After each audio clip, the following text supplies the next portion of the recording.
John Fredericks, America's Godzilla of Truth. He's popular and proficient in picking politics with prophetic precision. And now Jay Fred's picking sports. Are y'all ready for this? All across the airwaves and streams of the John Fredericks Media Network, John, Jack, and Nate, three guys that are pretty wise when it comes to picking winners. Football, basketball, baseball, soccer, golf, UFC battles, you name it. When the game is on your mind and money's on the line, Godzilla Wins is your guide to picking winners. Before you make that play, hear what J. Fred has to say. Godzilla Wins on the John Fredericks Media Network. Oh yeah, for entertainment purposes only.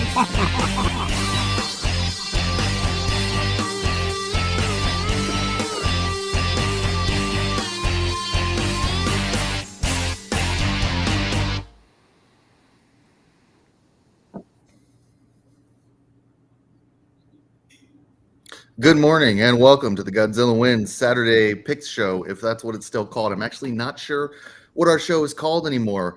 I haven't listened in a while, but this is the Godzilla Wins Saturday Show. I'm your host for the time being, Jack Fredericks, hopefully for the next 2 hours, unless I get fired in the middle of it. With us today, as always, or used to be as always, he's also, his relationship is tenuous with the show as well. Nate Perry, great to have you here, Nate. I'm not going to do a bio for you. People know who you are.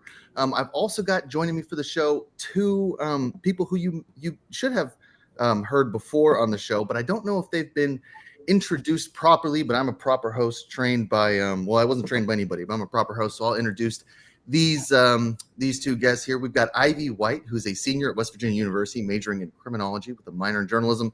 She currently works as a sports writer for WV Sports Nation, where she covers a variety of WVU sports. In addition to writing, she works in graphic design with U92 The Moose and the voice of College Football Network. Growing up a passionate Pittsburgh fan, she's always had a deep love for the Steelers, Penguins, and Pirates, which has been a large reason she decided to pursue a career in sports media. We've also got Matt Lumsden with us. Matt played baseball at Clemson and UT Arlington. Betting-wise, he is in-depth on college baseball and Major League Baseball, specifically pitching matchups based on odds, and does a bunch of hockey, football, and tennis as well. We'll also be joined by John Fredericks, my father, who just texted me and said he's running late, which is like no surprise. So he'll be here at some point as well. I'm sure we'll all be super excited when he is here. We have a huge show for you today. I'm super pumped about it.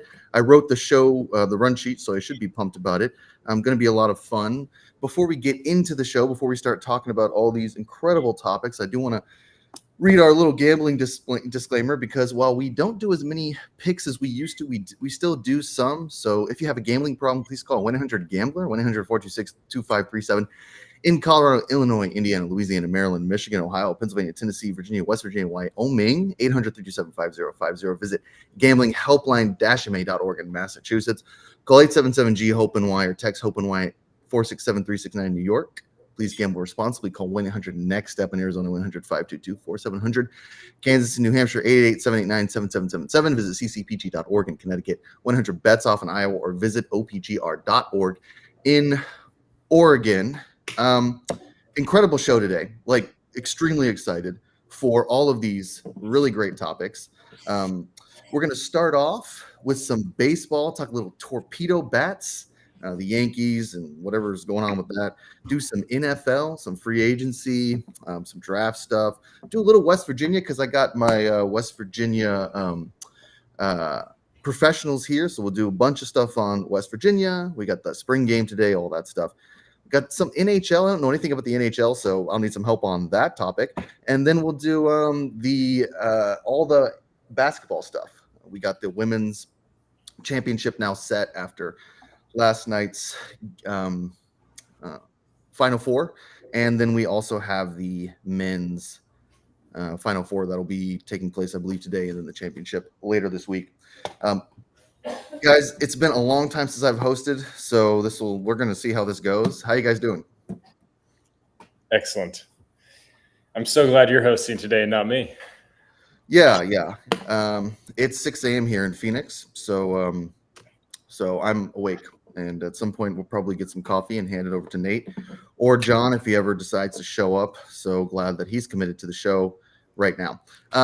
Okay, so let's start. It's what is it, 9:05 Eastern time? So that perfect. That was my show's intro, 5 minutes. We're on schedule, doing great. Okay, let's start with the MLB torpedo bat takeover. So little context for anyone who's not like totally locked into this situation. The Yankees figured out a way to change their like the physics of their bat, which is causing a bunch of bad hitters to hit home runs. That would be my take on this whole thing. Like Anthony Volpe, like these guys who just really aren't that good, and all of a sudden now they are good because they can make contact in one specific part of the bat, which is like causing them to hit a bunch of home runs that they weren't hitting before. There's all sorts of discussion of if this is legal, what MLB is going to do about it, if it's even that useful. Other teams are adopt this new physics where they took sort of the fat part of the bat and moved it down to the middle. So let's talk a little bit about how we feel about these torpedo bats. What's their legality, just kind of general thoughts on, of course, it was the Yankees who had to have this occur, right? I mean, shout out to them for I guess finding this way around the rules, I guess. What do we think? Nate, go ahead. I mean, yeah, like credit. Okay, so first of all, credit to the Yankees. Second of all, we are making a big deal out of the torpedo bats, but my understanding, based on some interviews that I saw with some of the players, I think Giancarlo Stanton said that he's been using the torpedo bat since like last season. Nobody was talking about it though. It was just like sort of a thing that the players were sort of starting to dabble with, but they didn't dabble that much. And then of course the Yankees erupted for like 30 whatever runs against the Brewers, and then suddenly everyone's like the torpedo bats are illegal or whatever, and I'm not really sure that that's the case. I mean, it seems legal. It seems like the Yankees are smart, and more importantly, I'm glad that I know that they're baseball physicists now, because I didn't know that baseball needed its own physicists. I thought they were busy doing actual physicist stuff, not just trying to figure out how to make mediocre batters better at hitting a baseball. So credit to them. But this whole thing feels a little bit like the Yankees are just a really good team. This isn't like the Rockies just suddenly going out and just hitting like a billion home runs. Like, this is the Yankees. They were playing the Brewers. Like, it just, okay. But I'm not sure that it's that big of a deal, I guess is where I'm going with. Yeah, little background on the physicist, right? So he was like a minor league baseball player, and also a really world-renowned physicist, I guess. I don't know, world-renowned is the right word, but he worked with world-renowned physicists, which means you're world-renowned. Yeah, went to MIT, so shout out to MIT there. So he's been working in baseball for like a long time, and just kind of has always had this theory, I guess, that if you shifted some of the weight in the bat to where most of the contact happens, you might see some improvement in, I guess, I don't know, hitting. So we've seen maybe some of that, although it's not as though they're playing with like fungo bats, right? Ivy, what do we think? Yeah, I think the MLB needs to take a closer look at it. Like Nate was saying, I don't think it's as big as everyone's saying. I think it's being blown out a little bit. But watching the Yankees and the Pirates yesterday, there was a couple times that they barely swung and that ball just hit the fence. So I don't know. I think they do need to look at it. And if it does give that big of an advantage, either needs to be banned or everybody needs to start using the torpedo bats. But I don't know that they will ban them, because pitching has been very dominant in the MLB for a while. So maybe they're hoping for a more offensive season and program. So maybe the torpedo bats will help that initiative. Yeah, baseball conspiracy theories. Yeah. Yeah, I mean, Ivy, that's not a bad point. I guess I'm thinking back to 2017 when we had the trash can Astros, as well as just kind of this baseball that was taking off every time you hit it. So you had this kind of incredibly exciting World Series with all these grand slams, all these home runs, a bunch of hitting. And then since then, we've seen pretty much a pitching dominant sort of league for a while. So maybe it is one of those seasons where all of a sudden the hitting starts to take off, and that always seems to get eyes back to the screen for people who are kind of like baseball adjacent. Is the hitting, right? I mean, that's why people watch baseball. At least I think that would be kind of my private theory. Matt, what do we think? Are we pro torpedo bat here? I signed with Nate on this one. I don't think it's as big of a deal as people are making it. I think it's kind of a variety of things. I mean, the Yankees, it pains me to say it as a Red Sox fan, they're a pretty good team. I mean, it's not like it's a bunch of scrubs that just randomly got good. I think the other two factors are too, if you look at it, they play in a little league ballpark. I mean, you can go look at the home run report on Twitter or X, and it tells you every home run, how many parks it would be a home run at. I think Volpe's got 4 home runs on the year, and 3 of them are only home runs in Yankee Stadium. So, I mean, it's not like he's smashing balls. He's hitting 311-foot pop-ups. And I think it also comes down to who they're playing. I know Ivy's not going to like this one, but the Pirates aren't great. The Brewers aren't the best team in the league. They did lose 2 of 3 to the Diamondbacks. So I think it's a wide variety of things. If it's legal, go for it. Yeah, look, I think we're all on the same page here in the fact that the Yankees were always going to hit home runs. Like, that's part of their makeup as a team, and they haven't exactly been playing the best teams in the country. So, it's hard to know if this is is this causation? Is this just torpedo bats, or is this something else? If you're listening, go ahead. I mean, coming from like a golf background and remembering golf, what it was like when I was 10 or 12 years old, and people were still kind of like, every once in a while you'd still see the old guy with like a persimmon wood head, and like woods were very small. And then like the technology gets bigger and better, and you sort of, they move the weight around to make it easier to hit. Like, technology happens like at a lot of levels of sport where you're, hitting a ball with something, and baseball just hasn't really happened that much. So this just feels sort of like a natural thing to where you start looking at the equipment you can change while still conforming with the rules. It doesn't seem that unusual to me. It happens in golf all the time. Yeah. Golf is a great analogy. Always some sort of technological innovations in golf where these guys are just smashing the ball like 30 yards further than they usually were. And it also takes the sport a while to kind of understand where the rules are, etc. So, we'll see. We're going to welcome in John Fredericks. He is outside, which is always great for radio. Happy to have him on the show here. Dad, we're going to keep your mic muted until you talk, and then we're going to unmute you. Then we're going to mute you again. Otherwise, we can't hear anybody because you're outside. It is what it is, as you like to say. But we'd like to welcome you in and invite you to give us your perspective on the torpedo bats. 1, just the torpedo bat in general. Then 2, the Yankees. You don't even have to connect it to torpedo bats. You can just talk about how much you hate the Yankees. So go for it. So are you guys getting my audio? We're outside in the parking lot across from the football stadium for this big spring game here, which is a very big deal at West Virginia. We got a whole team. So I just want to ask everybody to go to wvsportsnation.com. People that are on the panel here are writers. Go to wvsportsnation.com. We're going to have great coverage, photos, everything. It's a big deal.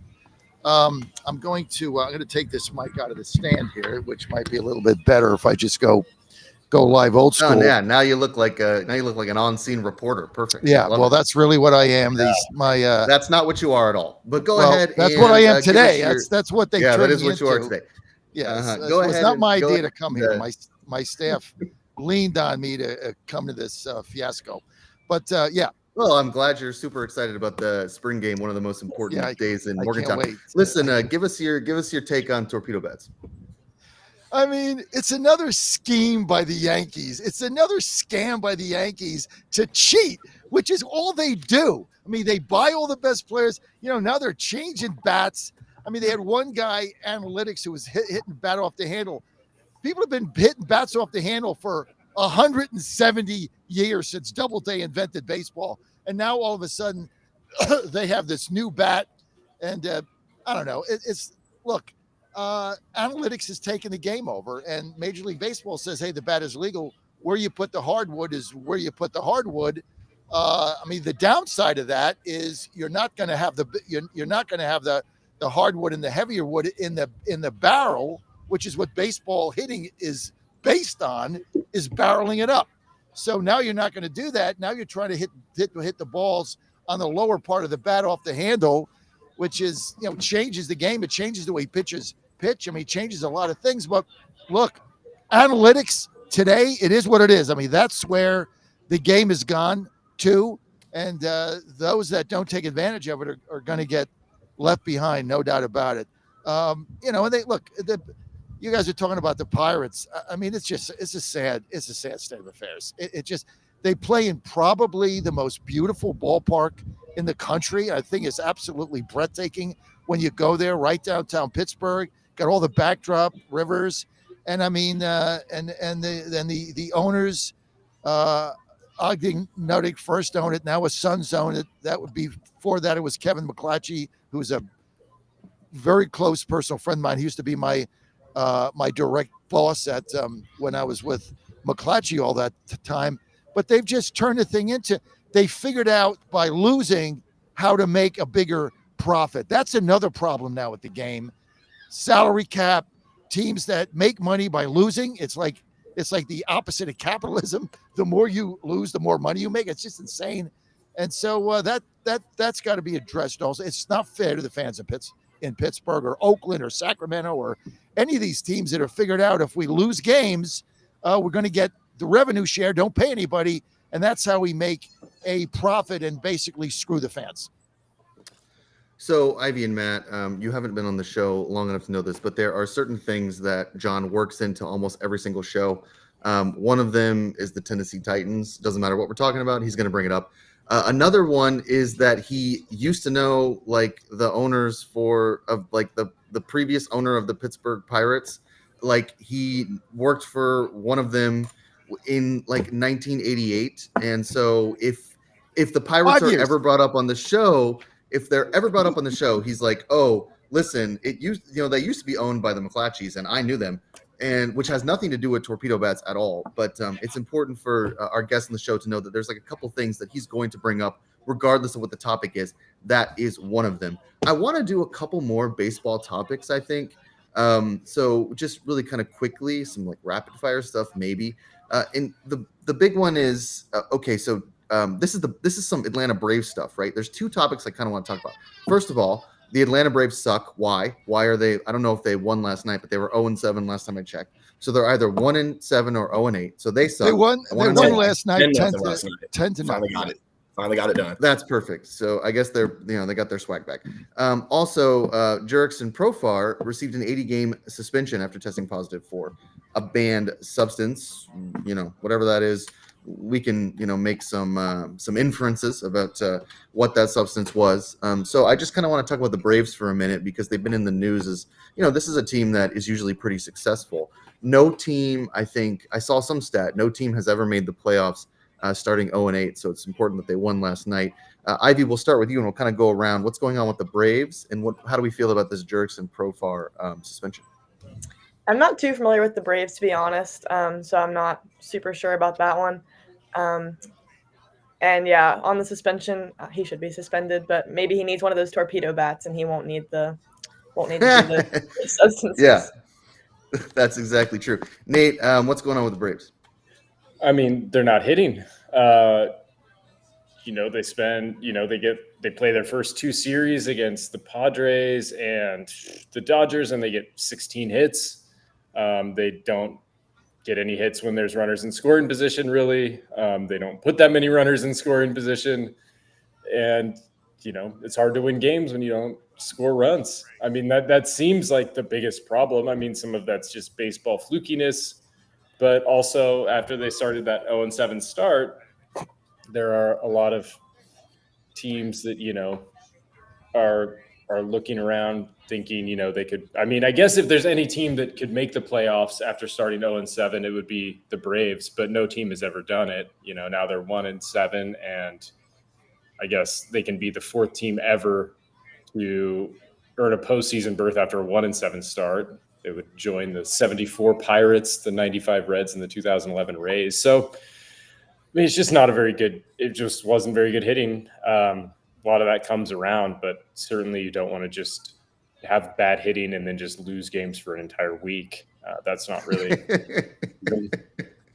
Yeah, I mean, I'm not sure. I'm not sure I would read anything into it. They got caught in in basically two chainsaws. I mean, one is the Dodgers. I mean, losing 3 games to Dodgers, no big deal on the road. I mean, this probably the best team ever assembled in baseball with what the Dodgers have done with the money they've spent. So no big deal there. It's like the Cubs went to Japan. They got beat 2 times, and I think they're 6-2 or 7-2 since they got back. And then I think the bigger story is not Atlanta, it's San Diego. I mean, they put together a really good team in San Diego. They got pitching, they got the closer, they hit, they're coming together. They have a really solid veteran manager that came from Oakland, had a lot of those Oakland teams in the playoffs. Jack, we remember the two of us, having to beat Oakland every season somewhere in the playoffs, back in the day. So I think they just got caught playing 2 really, really good teams that are hot. Then they went home and they thumped the Marlins. I just want to read a lot into this early in the season. If they sweep, what's today? Saturday. If they sweep Miami, so they're going to be 3-7. You go from there. You win the next 2 out of 3 at home. You're 5-8. No big deal. So I just want to read into it. As far as Profar is concerned, look, there's a lot of pressure on these players to perform, and everybody's trying to find an edge, like whether it's the torpedo bats or, getting into getting a substance that MLB is banned. I mean, it's everybody's trying to find an edge, but you can't break the rules, and so he should be suspended. And the thing with this is now, like, who's going to pick him up after this is over? Like, I wouldn't. You don't want somebody on your team that's taking banned substances. It's just not good for the locker room because you're cheating. And, reminds us to go back to the Barry Bonds era with the, steroids and all that. So, he got, like they say, he had it coming. Yeah. I miss the steroids era. That was fun. Baseball purists are so like, they're so, I don't know. They're so right. Steroid. They're so right. Okay. They're right. I don't know. I mean, Rafael Palmeiro was like really fun to watch. I just think you guys are ridiculous. So I think, look, it's illegal. You shouldn't do it. But if you're going to do it, I'm for it because it is fun. Matt, any final lasting thoughts here on the Atlanta Braves, the San Diego Padres, steroids, anything at all? I mean, yeah, I think John summed it up well. They played the best team in baseball right out of the gate. I mean, I think the Padres finally lost yesterday. They're 7-1. The Dodgers are 8-1. The Braves didn't hit. I will say that. But then you also got to keep in mind they're down Acuna, who's arguably a top 3 player in the league. They're down Spencer Strider, who's arguably a top 5 pitcher in the league. And now they're playing the Marlins. They're terrible. I think it's an overreaction. As far as Profar goes, I think he made the bigs at like 19. He was kind of irrelevant for 12 years. Finally got good. Like, is it that much of a surprise? Yeah. Yeah, no. So the beauty is always we spend all this time wondering, we're like, what are they on? Why are they so good all of a sudden? And then finally they pop the test and you're like, oh, it was just fertility medicine that they use during treatment for women to develop eggs. And then you're like, didn't think that would make you good at baseball. So it's always fun to figure out what the heck they're actually using. Yeah, that's true too. Yeah, I don't know. You're right about Jurickson Profar. I forgot he was in the major leagues. I honestly, when I looked up this story, I didn't really look up too much about him, and I was like, I wonder if I'm bringing in one of those minor league baseball stories, which will happen sometimes, where I'll be like, oh, what's going on here, and it'll be someone from like AA. So thank God he's still in the league. Okay, let's move on to some other topics. At some point, it looks like John's going to do some man on the street interviews, Don Lemon style. But for now, he's stationary here. I want to talk a little bit about the NFL free agency, another topic we're all deeply familiar with. Everyone except for me, I've not been following along with this at all. So I'm going to learn a lot from this segment. Okay, let's talk first, I guess, about Aaron Rodgers. I saw something about the Pittsburgh Steelers. Like this is like a thing, maybe. I don't know how real that is. I feel like if there's one person who's like just a purveyor of his own fake news, it's Aaron Rodgers. So I have no idea if like he's actually interested What in did the you Pittsburgh call Steelers. him? A purveyor of his own fake news? I gotta Yeah, write right. that He's down. like, yeah, That's he's good. like a beat poet. Like he's like Hunter S. Thompson. Like he's just his entire worldview is like skewed by like heavy hallucinogenic drug use, and so he just kind of like spins these like wild tales. At least, listen, I'm not a reporter, so I'm not breaking any story about his habits, but I did watch like an episode and a half of that documentary on Netflix, and he was like doing a lot of whatever peyote in wherever he was, some other country. So I just feel like he's always telling us wild tales about what he's going to do. I don't know if it's true. So Nate, jump in here. What's going on with Aaron Rodgers? Is he going to sign with the Steelers? Is that a good thing for the Steelers? I mean, what's going on? I mean, well, okay, so we got Aaron Rodgers, played under Brett Favre in Green Bay, and then he leaves Green Bay because they have the natural successor behind him, and then he goes to New York, and he plays one full season in New York, much like Brett Favre did after he left Green Bay when he left because his natural successor was behind him. And now Aaron Rodgers is looking at his next move, and it seems like everything that I've read about him to Pittsburgh seems like Aaron Rodgers doesn't really want to go to Pittsburgh. He did go throw with DK Metcalf. He's talked to the people in Pittsburgh, but it doesn't sound like he really wants to go there that much. And what he'd really like to do is continue his Brett Favre emulation tour and just hit the road and get a place in Minnesota and finish off his career in Minnesota, much like his idol / rival / nemesis. I'm not really sure if like you get to a certain level of ayahuasca where you just decide that you are the person that, like you are your father, and like Brett Favre is his football dad, and like he's just following in his paths, like just one by one. But that certainly seems, everything that I've read, and I was reading like the latest sort of rumors before this, is that he's like waiting for Minnesota to call him, and that Minnesota's not terribly interested in having the services of Aaron Rodgers because they already have a quarterback. They have JJ McCarthy, which, that's why you draft him in the first round. So it doesn't seem like they're calling, but it sounds like Aaron Rodgers is just waiting for the phone to ring so that he can go to Minnesota. And in the meantime is trying to sort of leave this possibility open of, if he doesn't want to retire in his age 41 season, then he will, perhaps join the Pittsburgh Steelers, who continue to look for the oldest, most broken down quarterbacks. We want him. Okay, I want him. So I want him. in Tennessee, why? Yes. To Well, mentor, Yeah, what do you have to lose? mentor. Yeah, mentor? we suck. When you suck, anything is good if you suck, right? I mean, we suck. So what are we going to do? Suck more? I mean, it doesn't. When you're at the bottom of the barrel, it doesn't matter. There's no way to go but up, right? We got the first round draft pick. Get Rodgers in. Look, put some. I tell you what, you get Rodgers. I'll buy season tickets. They try to get me to buy them because I got a company there. I wouldn't do it because I'm mad at Amy. But now buy them just to see him for one season. I'll go to a couple of games. I'll give him away on air, right? Mentor Cam Ward. Bring some excitement to a team that basically, in fact, I still, somebody sent me that line.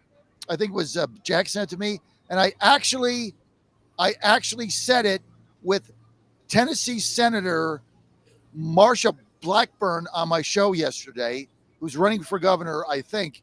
I said to her, look, if you're governor, I want you to pass a law that was on the internet that says the Titans can't run the ball if it's 3rd and 10.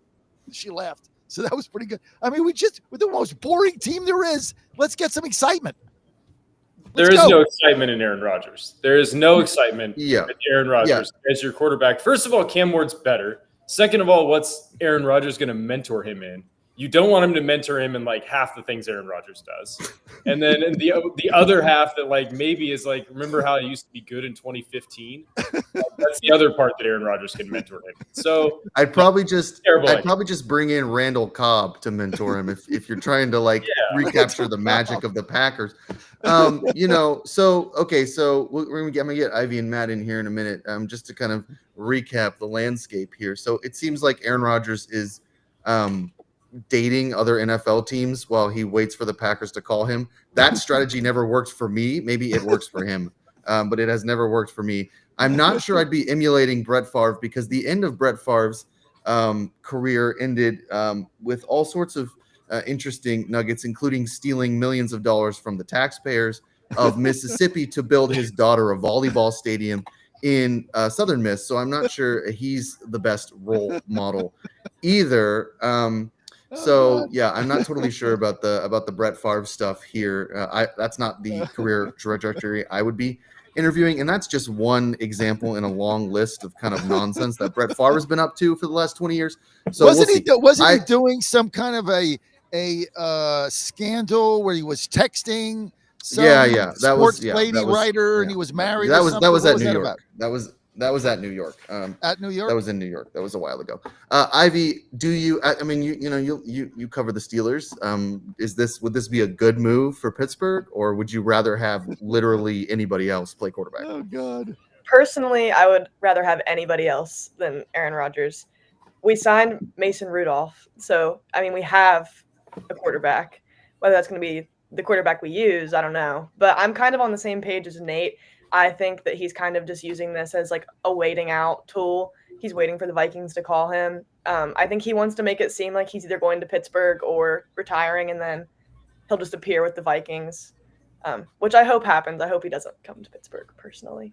So, yeah, you guys are all banging on Rodgers. This is one of the greatest quarterbacks in history. Why are you all banging on the guy? Well, I want to hear what. Why are you guys banging on Rodgers? I mean, not a Rodgers fan. He tears apart every team he's on. Come on now. He gets talent everywhere and then just blames it on everybody else. He's got Devontae Adams flying all over the country. He's got coaches getting fired. Yeah. I mean, I think it would be entertaining to see him in Pittsburgh. You'll have him doing drugs over in the corner. George Pickens is going to be trying to fight people in the other corner. It'd be entertaining. The locker room would be fun. If I'm Minnesota, I have no interest in him. I mean, you can take Nate and John, throw them in Minnesota. You got Justin Jefferson. It's going to be good.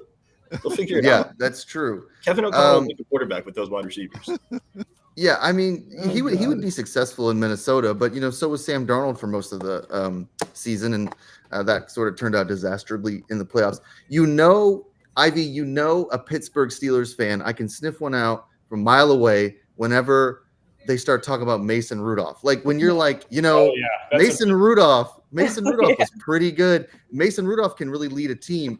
That's like, this is like the Ravens and Joe Flacco. There's something about Mason Rudolph that Steelers fans just identify with. I'm not sure what it is. I guess we'll see. We'll see with the Rodgers stuff. I mean, the fun thing about Rodgers that I like is if you have a radio show, you can just he gives you so much to talk about. I think this is why Pat McAfee loves him so much. Is like he just is such a treasure trove of topics and headlines.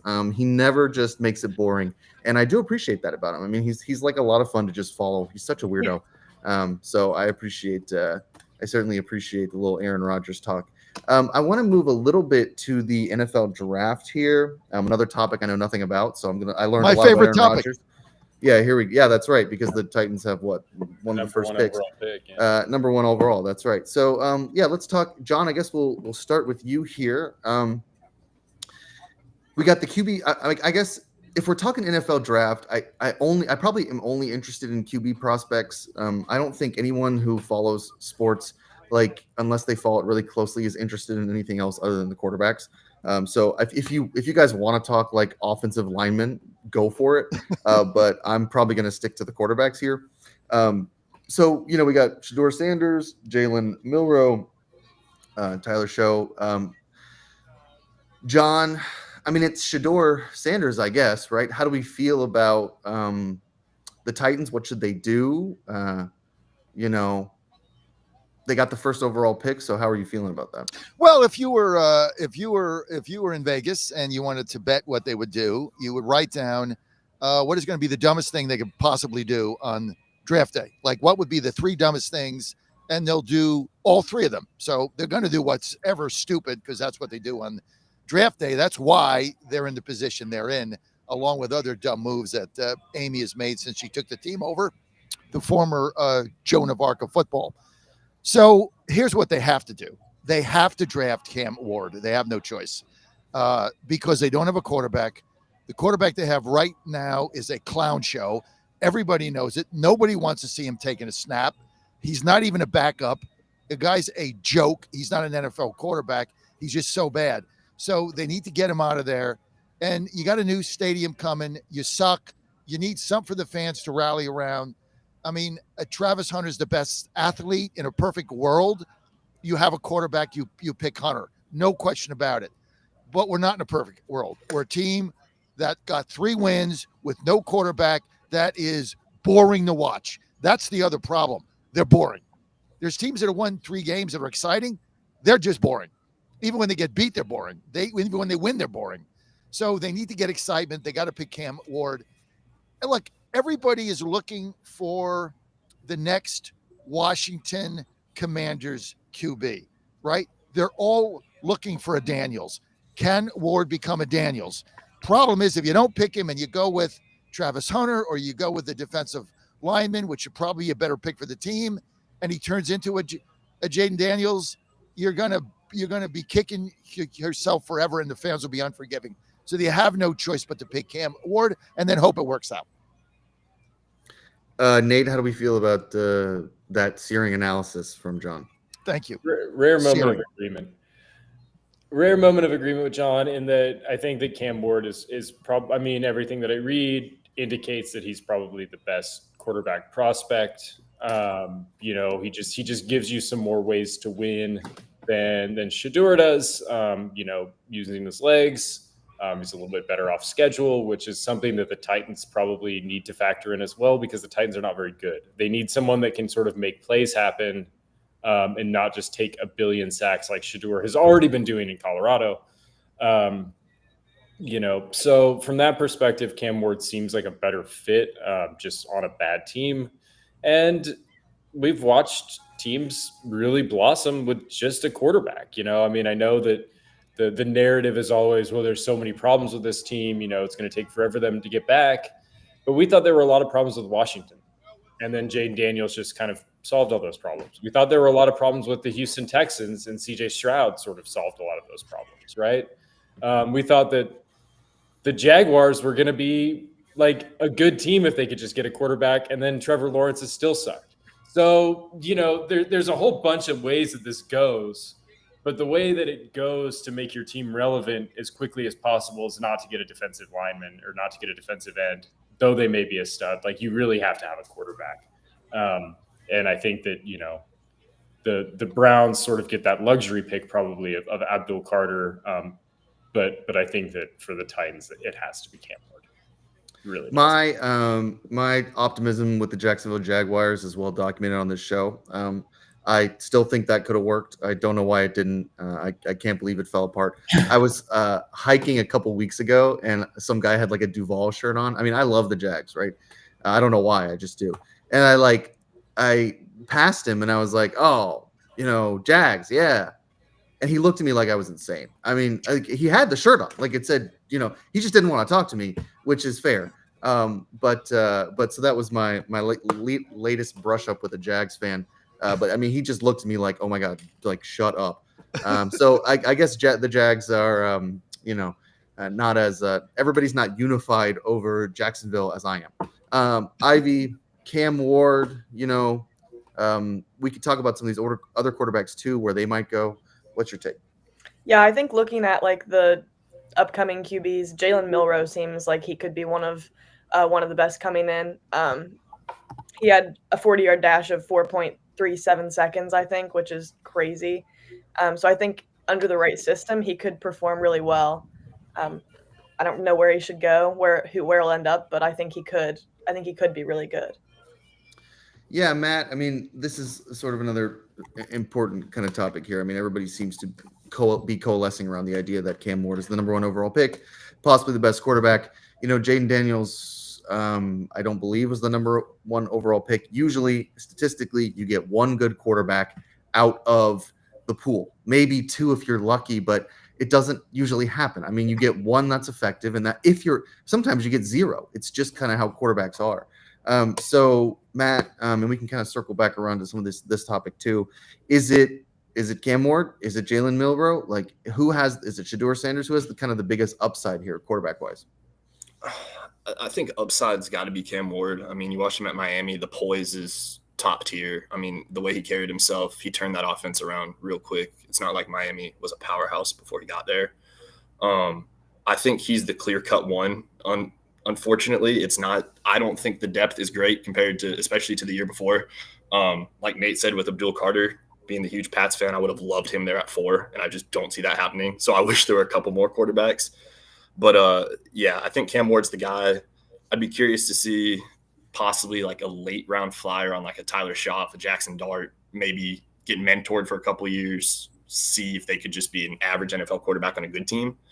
But I think the depth struggling for sure. You can't pass on Cam Ward though, because it's going to be the what if scenario. If you pass up on him, Cleveland takes him at 2, and he turns into a top 10 quarterback, top 5 quarterback.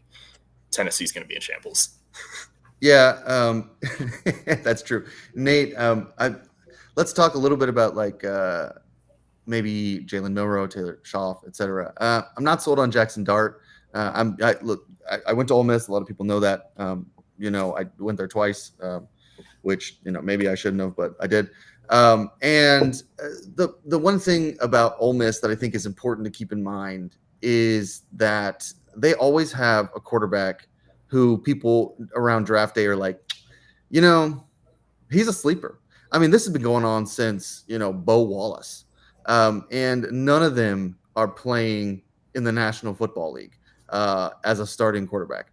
So while I sort of would be, Jackson Dart maybe is the best one to come out of Ole Miss. I mean, I just kind of have trouble seeing this. This is just a thing. Like the system that the Rebels run is so quarterback specific that like their numbers are so juiced up, and then it's hard to know if that can translate to success. Nate, is it, how do we feel about Milroe, Taylor Schaff? Are there some other quarterbacks with some upside, some other quarterbacks you're looking at that you're thinking, this could be next season's Jaden Daniels? I think that there's tons of, potential next season Jaden Daniels. I don't know if any of them are as good as Jaden Daniels was. I think overall this quarterback class is a little weaker. We're spending a lot of time on Jalen Milroe, and I really think Jalen Milroe is probably like a 3rd round draft pick for a team. I really just don't think that anyone's that enamored with him that they're going to either try and trade up to get him or draft him in a spot, in the 1st or 2nd round where they feel like they need to, really play him early. That just feels like kind of a disastrous thing. I mean, we've seen a lot of quarterbacks sort of flame out with Jalen Milroe's profile, which is extremely mobile, not terribly accurate. And it's a really hard learning curve for the NFL. Like if you don't have, some sort of like basic sort of like, being able to position the ball in the correct place. And I'm not sure that Jalen Milroe's ready. And I think the fear would be that he goes somewhere that's terrible and they're like, well, we need a quarterback. And then he just gets thrown in the fire immediately and just sort of falls apart. I think that's a very real thing. I mean, I feel less like that with Cam Ward. I feel less like that about Shador Sanders. If Shador Sanders gets drafted by the Giants, which is one of the latest mock drafts I've seen, that makes sense. They've got Jameis Winston. They've got Russell Wilson to kind of help him along. He doesn't – if he has a bad game or two, they can, set him down, do kind of like what Carolina did with Bryce Young, which was just like if things really start going sideways early in your career, everyone can take a little breath, take a week or 2 off, and then maybe try again so that you don't just continue to ruin their confidence. Because so many of these teams now I think are realizing – so they take these players and put them in situations they're not terribly ready for, and then they just ruin their confidence to the extent that like they're never going to be good, or it takes like years to sort of get their sort of confidence back in terms of being able to sort of process the speed of the game. So, I'm not sold on Jalen Milroe. I think Jackson Dart probably goes like late in the 1st round to somebody, maybe Pittsburgh. As they sort of are still trying to figure out what their quarterback situation is going to be long term. and then Yeah, from there, Ivy. Listen, I'm gonna cut you off, Nate. You're talking for too long. But All right, that's incredible analysis.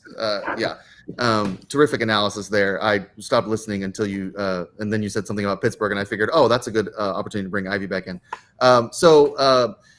How do we feel? Yeah, I mean, I know. Look, we know you love Mason Rudolph here, but maybe you might want to think about a second option. Is there? I mean, I know you mentioned Jalen Milroe. Is Jackson Dart kind of interest? Taylor Schaff, like, is Pittsburgh going to draft a quarterback? What's going on there? Yeah, that's a good question. I don't know that they'll want to start with Mason Rudolph, so I mean, I think they definitely could be in the lookout for a QB. So maybe they will draft because, yeah, everybody loves Mason Rudolph, but it's also very, I guess, controversial. Like, it's kind of split in half. Like, he is good, but is he like our best option? Maybe not. And we did just get rid of Russell Wilson, so I mean, we could be looking for something. So. Well, could be Aaron Rodgers, could be Jackson Dart. It seems like you guys have all sorts of interesting. The thing about Mason Rudolph is you just know what he is. Mm-hmm. Like, you know who he is at this point. There is no more upside. Yeah. Yeah, that's true. What do you know what he is?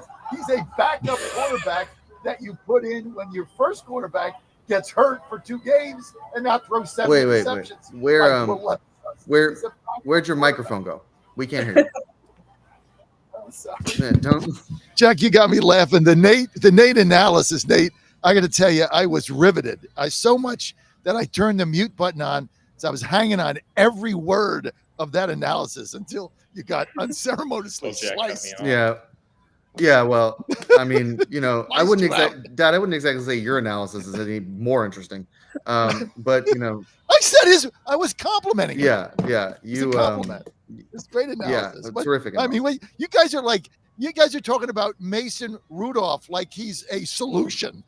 Guy's a backup quarterback that you hope never gets in a game, or the score is 52-7, and you don't want to get your frontline quarterback hurt, and he takes a knee. I mean, that's basically. We need one start against Cleveland, though. Just Garrett got the extension, got Rudolph back. Just give the people what they want. Just rekindle their relationship on the field. Just one play. Yeah.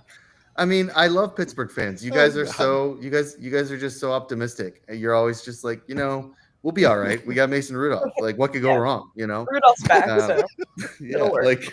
It's because the institutional support of Pittsburgh, like the they're the antithesis of Tennessee, which only makes dumb moves.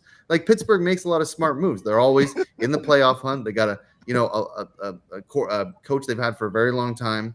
And so I think yeah, and you can't always see it. I think Pittsburgh fans a lot of times are like, listen, whatever they decide to do is going to be pretty smart. So it's just, I wish Mitch were here, because Mitch is always texting me about Mason Rudolph, and I'm never responding. So I'm glad that I'm glad he got the week off, but he would be so psyched to be listening to the Mason Rudolph top. Let's go to another topic everybody cares about, the West Virginia University athletics. Nate, I'm going to need you to start Googling madly some of these topics, because I know you're not exactly locked in. Just try and talk to the West Virginia people as much as possible. I'll take a little break. Yeah. I'll rest my voice after my draft analysis. Yeah, that's right. Okay, so I don't even know where I want to start with West Virginia. I guess we just start with the spring game, since John is on the ground reporting from the tailgate. So we'll start, Dad, with you, and then we'll go around to some of our West Virginia reporters and our sort of locals here.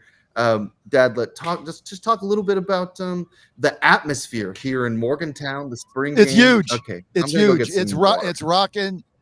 It's huge.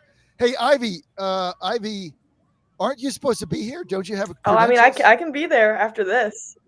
Yeah, we got your credential. We got you, Trent, Trent's girlfriend, the photographer, and then Brendan. So we've got your credential to come and cover the game. It's an electric atmosphere. Hotel is packed. This is really the first involvement that I've had at a spring football game, to be honest. I've never really attended one. Never really paid much attention to it, but this is the talk of the town, and especially here with Rich Rod coming back, all new players.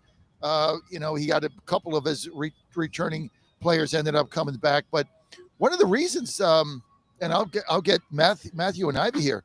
One of the reasons that they were criticizing Rich Rod for having this spring game, which is where the offense plays the defense, is that the portal's still open, and they're like, look, you've got all these new players that came in the portal, but the portal's still open. Now you have a spring game, and you got all these spies here from other college. Somebody needs an O lineman, somebody needs a defensive back, somebody needs a safety, somebody needs something, a tailback, and they go and they scout your game, and they're like, oh, we like that guy, and then they call him up and they get him in the portal, they steal him.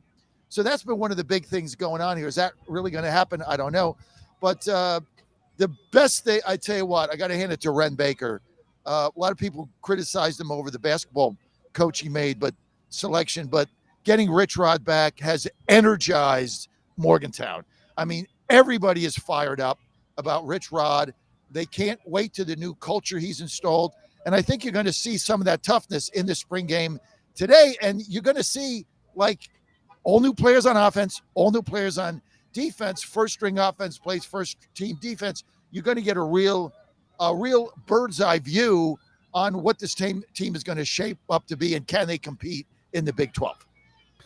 Yeah, let's get Ivy and Matt in here for a minute. I do want to make one comment. I left for 3 seconds, and John started listing off who we have who has a press credential, which is like I would not say is the best radio I've ever heard. So maybe we stick to like topics and less like internal lists of who our company got a press credential for the game. So Ivy, let's jump in here. Let's just talk about the importance of the spring game, what it means. There is the kind of storyline that this is not something that teams are doing as much anymore. Like when I was in college, which God, feels like a long time ago. It was. This was like a huge deal. Like every football program like had their spring game, but they also had a roster that was stabilized. They weren't affected by NIL. They could cheat the old-fashioned way by just paying players under the table. So there was a lot of things were different. Ivy, like, just talk us through like Rich Rod's decision to have this spring game, what it means for West Virginia, and how the campus is feeling. Then we'll get to Matt. I think in terms of like the West Virginia fan base with like Rich Rod, yeah, like John was saying, everyone's like stoked that he's here. And it was a really good decision by Ren Baker. But then there is that other half of people who were here the first time that Rich Rod was here, and they're still not for sure about him coming back and making that decision. So I do think the spring game can kind of help show what he's done with the team and show that toughness that he's trying to incorporate back with the season. And then last week in his press conference, he was kind of talking about how we pretty much knew everything.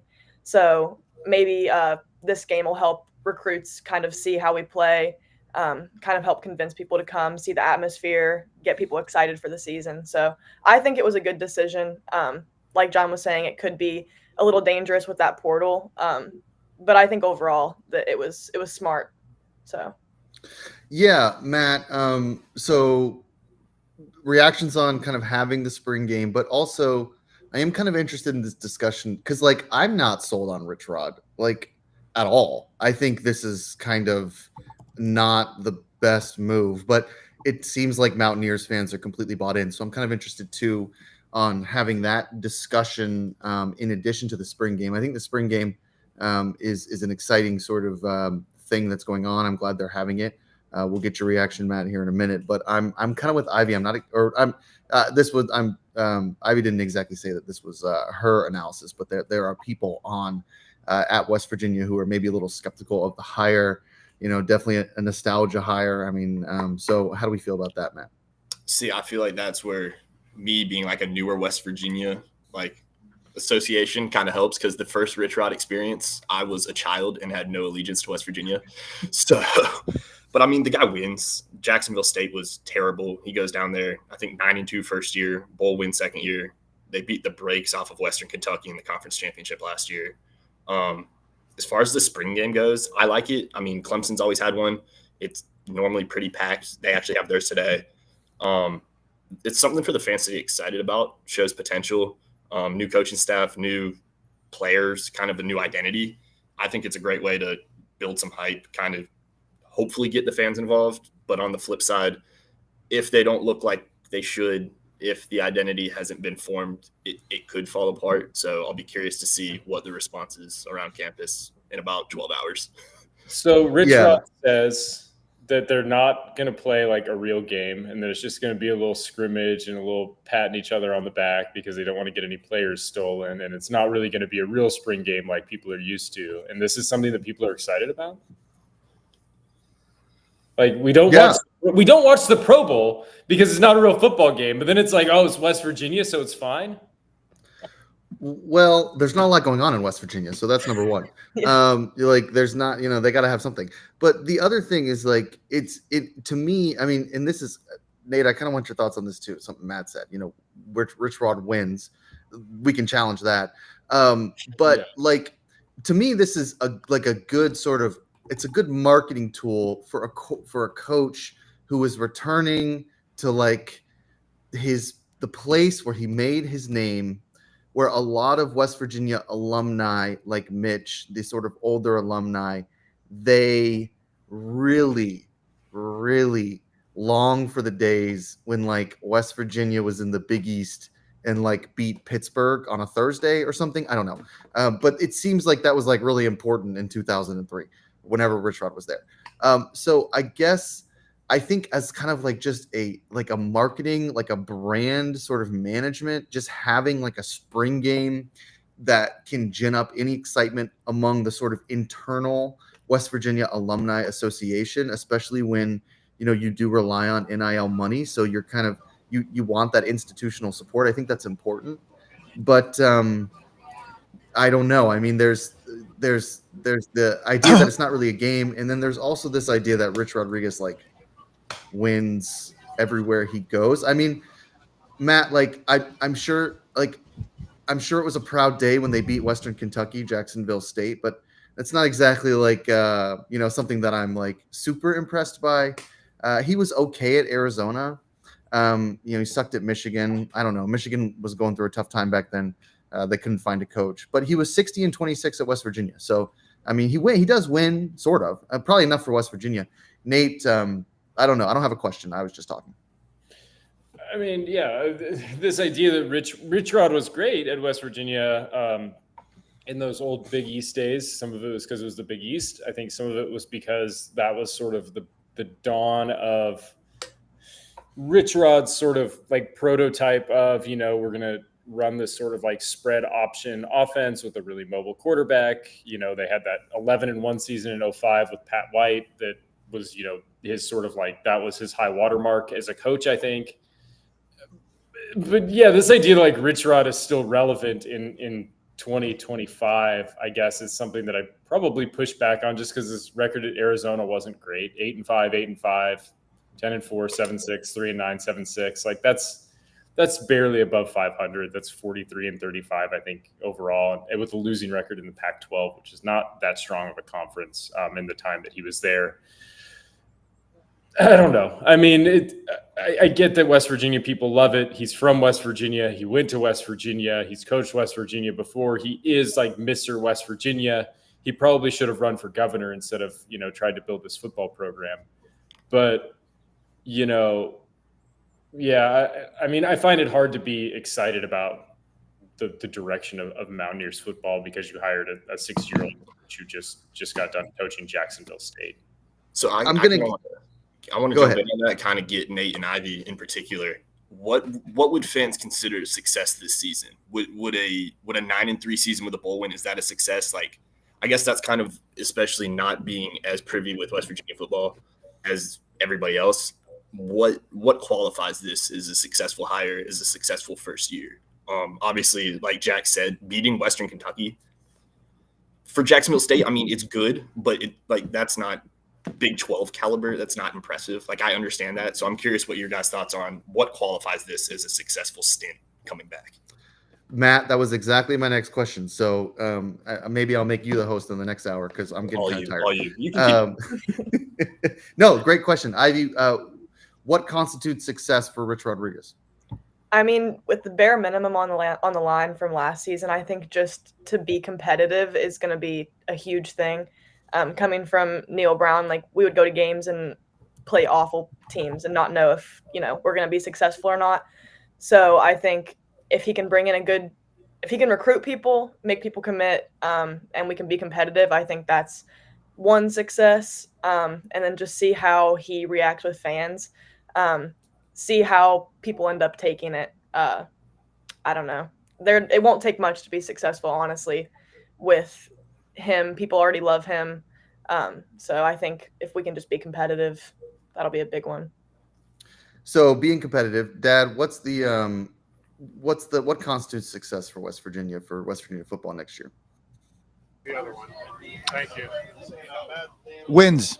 They have to win Big 12 games. You have to understand how bad this was last season at the end when Big 12 teams were putting 50 spots on us. I mean, the team was in disarray. It was very embarrassing for this university. The Mountaineer Stadium, which they're going to sell licensing name, the name is going to change. But, this thing, when you go to games, you'd have to get there 2 days ahead of time. You couldn't park. Every ticket sold out, standing room only, student section. The last 2 or 3 home games at the end of the season, there were 7,000 people in that fans. You simply can't have that. I mean, this is a storied program. It's a football school, and it was such an embarrassment. That's why Renbaker had no choice. He had to make a change, and he did what he could do. This is a big deal for Rodriguez. You got to get wins. You got to beat Pitt at home. That's going to be big. First or second game of the season. You got to be able to do that. And then you got to beat Big 12 teams at home. You got to be able to do that on a consistent basis. If they can be 500 and they can get, 4 wins at home and beat Pitt, it's going to be a very successful season. And then he's got something to build on from there. So we'll see how it goes. But that's why he had to have this spring game, guys. He had to generate excitement. You had to be able to see who these players are, the team on the field. And that's why people are so fired up today. Because it's kind of like when you're at the bottom, you got nowhere to go but up. And the guy has brought energy and excitement where Neil Brown had none of that. And we'll see what happens. But they've got to win 4 home games against Big 12 teams. They can go 0-5 on the road, and they got to beat Pitt. If he does that, I think it's a successful season and a platform for him to go forward on. Yeah, I mean, I'll put a bow on this and then we'll move on. West Virginia has to figure out what they want. Every football team wants to win 10 games. But it's just not the reality for a lot of programs. And so you just have, as a program, you have to figure out who you are and what you want to be. What you want to be is competitive, I suppose. I think a good analog is Greg Schiano at Rutgers, right? I think they're very happy at Rutgers with their old guy back who wins 7 games a year, maybe 8, is competitive in a bowl game every once in a while, is leading during the first half against Penn State or whatever. Just a little bit of excitement, right? Rutgers knows who they are. They're not. West Virginia does, I think, want a little bit more than that. But at the same time, I think you have to be realistic. And if that's what you want, is to be semi-competitive and win a sort of important but maybe not important bowl game, and once in a while go 6-0 and be ranked in the top 10 or whatever for a couple weeks before you lose 4 games, then you can do that with Rich Rod. But you're not going to do that otherwise. So there's some discussion in the chat about if we were supposed to go to break at what time is it? 10 o'clock Eastern. Al is our producer, so you can put this in the chat, Al. I was under the impression that we don't go to break anymore, that we just roll into the next hour. But I'll be honest with you, I haven't been paying attention to what we've been doing on the show the last couple weeks. I haven't been on it. So we could take a break. I mean, we could take a break at any point, to be honest with you. I don't care when we take a break. But I don't think we do breaks anymore. So stick around, Nate. I'm sorry, you can't get up and go to the bathroom. Okay, so Al, feel free to correct me if I'm wrong. So let's talk a little bit more West Virginia here for a minute. Baseball. I mean, that's the only other one I really want to talk about for the time being. So the baseball team still extremely successful. Beat Ohio State in a thriller this weekend. What do they got? Like, still got one loss, I think. I think that's correct. But feel free to correct me if they have two. And they're going into their series with Utah. That would have been the second game is today. So Matt, tell us a little bit about what's going on with the Utah series, how West Virginia is doing baseball wise. Then we'll get to Ivy. Then we'll move on. Yeah, no, last night was misty the entire time. Wasn't the best weather to be standing in, but pitchers racked up the strikeouts on both sides. Kern got 14. West Virginia left the yard, showed the power. I think 4 home runs last night. Hussey had an exclamation point at the end of the game. I mean, they're winning. It's hard to really say much. They got the doubleheader today, so be curious to see if they can pull out both. Obviously, going 2-0 in a doubleheader, not the easiest task in the world, but I think last night put him to 25-4. So Sabins just keeps winning. I mean, it's hard to say too much. Doesn't matter the quality of competition; they just keep pulling it out. Yeah, Ivy. I mean, how do we feel as how does the campus feel? I guess as this team is. I mean, look, they were successful last year, and all of a sudden they are taking off this year. Mhm. What's the kind of energy around the campus? How are they performing? I mean, I was at the Pitt game on Wednesday, and that was awesome. Backyard brawl. It was awesome atmosphere. It was crazy. There was like probably 200 people outside of the stadium, just sitting outside. So being there and seeing that, and having that massive of a win over Pitt was huge because we always want to beat Pitt in anything. And in football, we haven't had that success. So with baseball, to see it was really awesome. And Ross Hodge showed up. He was really nice. And that was cool too for him to see, that atmosphere of our baseball because we are performing really well. So it will be interesting to see the Utah series, and hopefully we can keep the bats going. Yeah, I forgot about Ross Hodge, the new coach of the men's basketball team. He's another one who's going to have to do a lot of marketing, but he now should be on campus because what was it? North Texas, I think, was where he was before, lost in the NIT, so they're out. So now he's at West Virginia.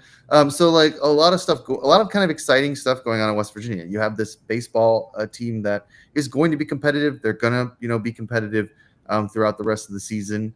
They keep hitting. They have an incredible sort of 1-2 punch. I do agree with Matt that, tough to go 2-0 in a double header, especially in college. I mean, it's just, you just kind of wear out your roster and you kind of, it's just a difficult thing to do. So we'll see. Maybe they pull it out today. They do keep winning. The Pitt win was a big one. The Ohio State win also, I think was really important. Just kind of here's a midweek game against a really good Big Ten baseball program. And the way that they won that showed a lot of grit. So they're playing really, really good baseball right now. And we're going to keep an eye on that team. We'll call it a developing story. We'll continue to watch West Virginia baseball. And shout out to Ross Hodge, the new basketball coach. So a lot of interesting things happening on the West Virginia campus. And because we run a West Virginia website, we dedicate quite a bit of time to West Virginia on the radio show because that's how you integrate content, I guess. I don't know. I made that up, but I'm sure that's how you do it. Okay, so let's go on to our next topic here, which I have to look up. Oh, it's the NHL playoff picture. Okay, now I know a little bit about baseball. I know a little bit about NFL. I know nothing about hockey. So we're going to start with the only topic I do know about, and then we're going to get to Matt, who knows a lot about hockey, and then Nate is going to look up some things about hockey to say, and then we'll get to the next segment after that. Ivy, I don't know how you are with hockey, but I'll call on you. Feel free to jump in. It's not my strong suit, but here we are. So I was at a bar last night. I was at a couple bars, but the first bar I was at had a television on, and they were showing the Ovechkin news. So thank God I'm up to date on that. Thanks, shout out to Brick and Barley and Timpy for having like the NHL network on instead of like an actual game. So now I have some NHL news. So Ovechkin I guess, according to yesterday. Correct me if I'm wrong, but I don't think I am. Tied Gretzky's record for most goals, right? At what is it, 894? So, he's right at the cusp. We only get a couple of these moments in sports. We got the LeBron taking over, passing Jordan on all-time points, right? A couple of years ago. What's that? It was Oh, Kareem. yeah.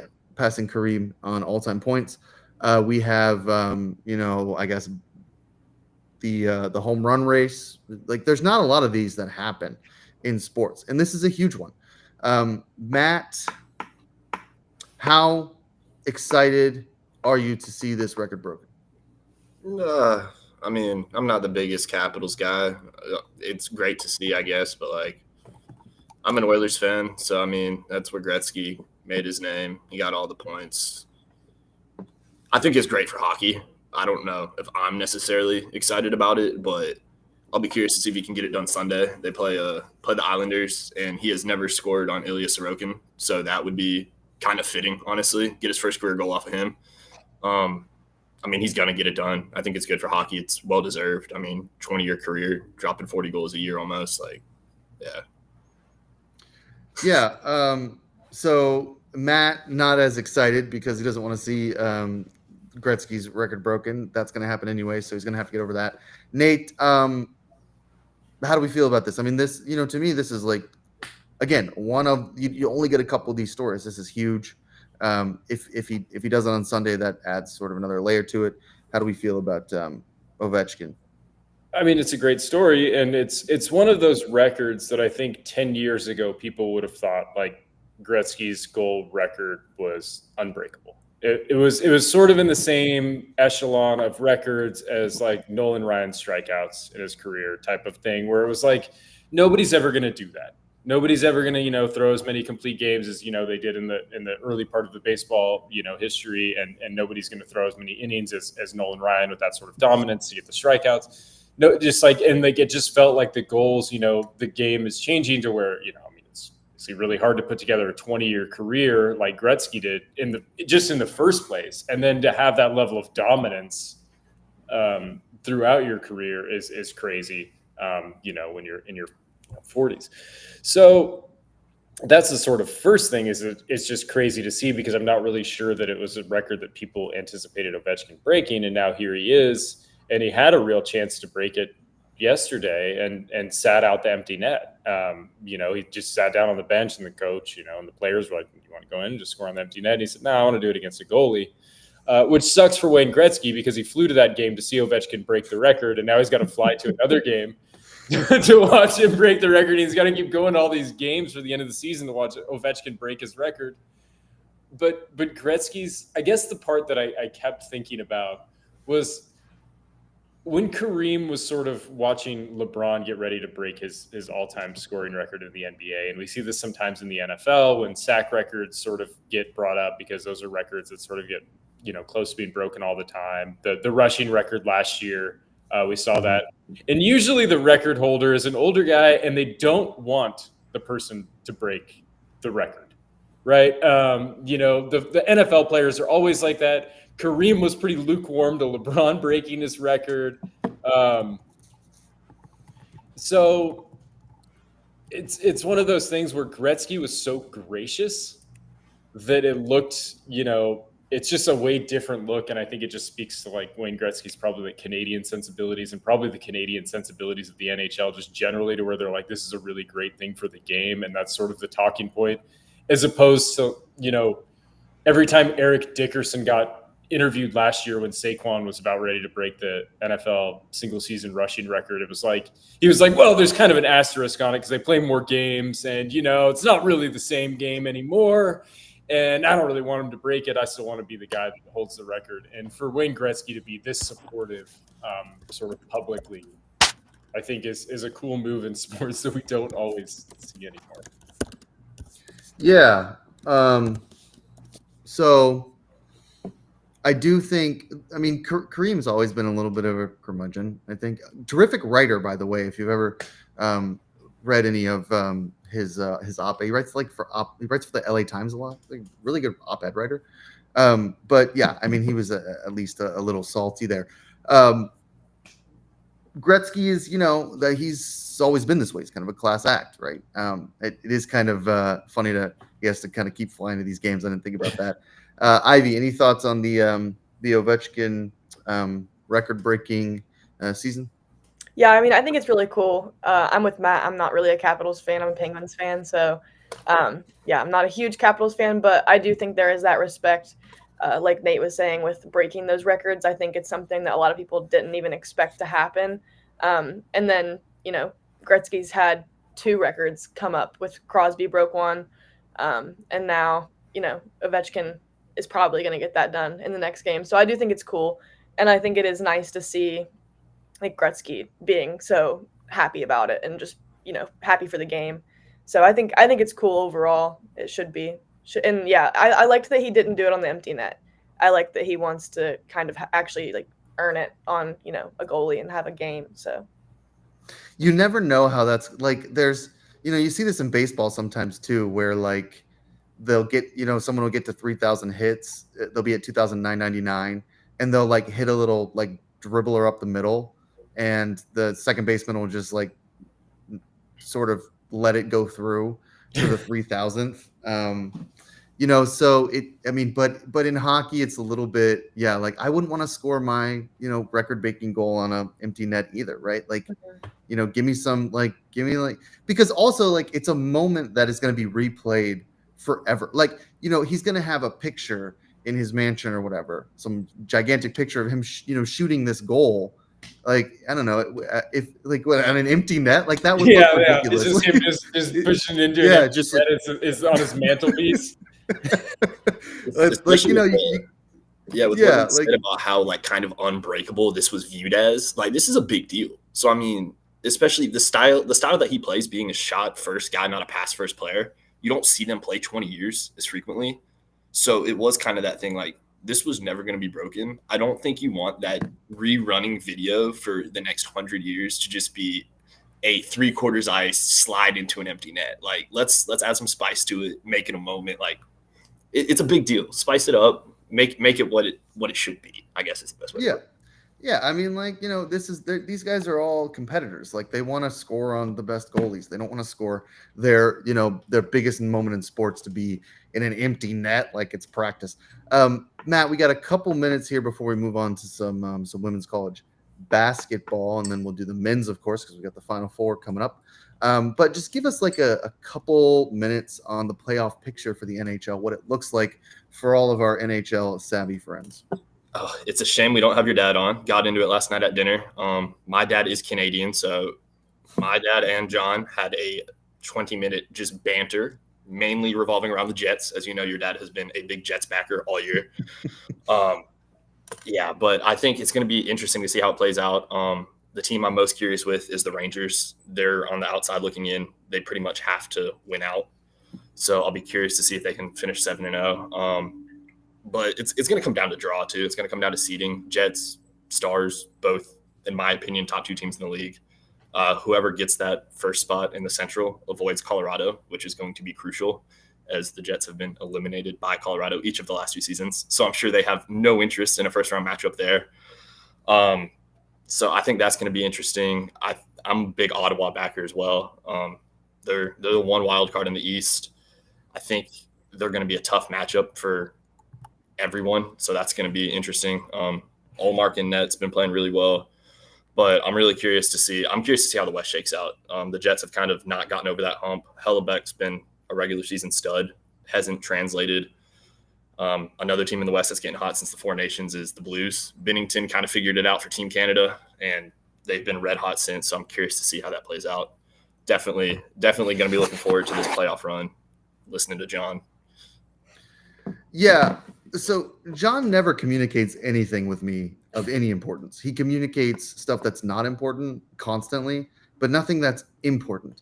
The only reason I put this segment in the show was because I know that Matt does hockey and I know that John does hockey. Nate doesn't follow hockey. I don't follow hockey. Ivy, maybe you follow hockey, but I can't really drive the train. Well, you don't really drive trains, drive the bus. On this topic, and I figured John would do what he does, which is talk about the Winnipeg Jets for 15 minutes, and then Oh, I absolutely. could zone out, and then we could move on to the next topic. And then he left. Yeah, If you're on the radio, if you're on the radio, he's not here anymore. He left us. Maybe he comes back at some point. He had to do something else. So he could have just communicated that to me when he read the run sheet and been like, hey, during this specific time when you're talking about the one topic that you need a lot of help on, I'm not going to be on the show. So why don't we move it to a different spot? But he doesn't read the run sheet until sometimes he never reads the run sheet. He just he just asks, like we ask him questions and he answers them. I wouldn't say he's like Mr. Preparation for our Saturday show here. So too bad, I guess. Maybe he probably will pop back on in a minute. And then we're going to be talking about stuff that he doesn't follow very closely, which is college basketball. So, whatever. Let's get to some of the college basketball here. I want to do the women's, I think, first. Just our reaction, the Final Four, I believe it was last night. So we've got two games. South Carolina blew out Texas. It's South Carolina. If you follow women's college basketball, this is what they do. And then you have kind of something that I was really pretty keyed in on, which was Paige Beckers and UConn, and UCLA's kind of first trip for the women's first trip to the Final Four. UConn ends up winning that game. So we have a couple angles that I want to sort of talk about. The first is Dawn Staley, Gino Auriemma. I mean, these to me, like these are the two coaches, right? These are like the two most famous NCAA women's basketball coaches right now. They are sort of the stars of the game. They often put out some of the best talent. Auriemma, as of late, has been a little streakier, but his star, Paige Beckers, had a lot of injuries throughout her career. This, I think, is kind of her moment. And then, of course, South Carolina, which is always in this position. So, Nate, we'll start with you, then we'll just go around the horn.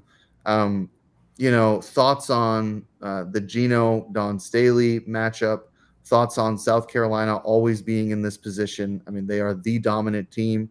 And then thoughts on the game. Like, can UConn get it done against what is the perennial powerhouse, a team that almost always wins the national championship? I mean, so just from like I guess, from a historical perspective, and the thing that's been really great as women's college basketball has really exploded is that it's so stable in a lot of ways, right? Like South Carolina goes 38-0 last season. They're they win the national title. They're looking to win another national title.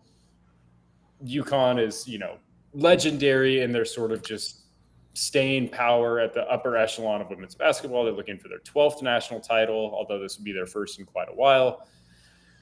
And from that perspective, I think it's really great that there's stability, in terms of like these programs where you can just turn it on and that South Carolina is going to be a known product and they're going to be good. And that UConn's going to be good. They looked excellent against UCLA.